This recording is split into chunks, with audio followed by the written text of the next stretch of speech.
Hi friends welcome to रेन्ना समयल इनके என்ன சமையல் பார்க்க போறோம்னா தொண்டைக்கு இதமா சூப்பரான ஆட்டு நெஞ்செலும்பு சூப்பு தான் பார்க்க போறோம். சளி இருமல்லாம் இருக்கும்போது இந்த மாதிரி நம்ம சூப் வச்சு குடிச்சோமா சளி இருமல்லாம் படிப்படியா குறஞ்சிரும்.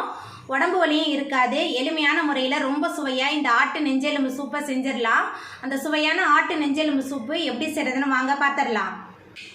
ஆட்டுக்கறி நெஞ்செலும்பு சூப்பு பண்ண போகிறோம். அதுக்கு முதல்ல எண்ணெய் சேர்த்துக்கலாம். 1 ஸ்பூன் அளவுக்கு எண்ணெய் சேர்த்துருக்கேன். குறைவான எண்ணெய் போதும்.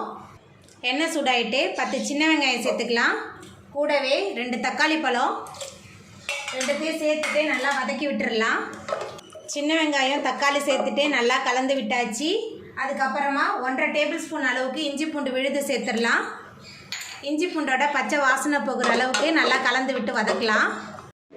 இஞ்சி பூண்டோட பச்சை வாசனை போகிற அளவுக்கு நல்லா வதங்கி வந்துருச்சு. அதுக்கப்புறமா நம்ம சுத்தம் பண்ணி வச்சுருக்கிற ஆட்டு நெஞ்செலும்பு சேர்த்துக்கலாம். ஆட்டு நெஞ்செலும்பு சேர்த்தாச்சு. இப்போ இதில் கொஞ்சமாக கருவேப்பிலை சேர்த்துடலாம். நெஞ்செலும்பு சேர்த்துட்டு நல்லா வதக்கி விட்டுடலாம். நெஞ்செலும்பு சேர்த்துட்டு நல்லா கலந்து விட்டாச்சு. இப்போ இதில் 1 ஸ்பூன் அளவுக்கு குழம்பு மிளகாய் தூள் சேர்த்துக்கலாம்.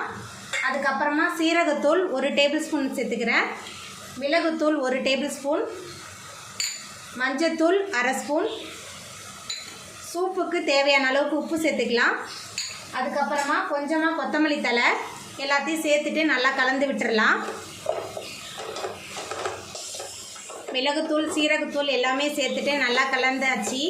ஆட்டு நெஞ்செலும்பு சூப் உடம்புக்கு ரொம்ப நல்லது. சளி இருமல்லாம் இருக்கும்போது இந்த மாதிரி நம்ம சூப்லாம் செஞ்சோமா குழந்தைங்களும் ரொம்ப விரும்பி சாப்பிடுவாங்க. தொண்டைக்கு இதமாகவும் இருக்கும். நம்மளோட நெஞ்சு சளி படிப்படியாக குறையும்.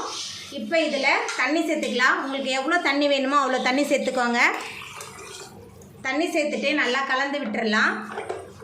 தண்ணி சேர்த்துட்டு நல்லா கலந்து விட்டாச்சு. இப்போ ஒரு மூடி போட்டுடலாம். நெஞ்செலும்பு நல்லா வெந்து வரட்டும்.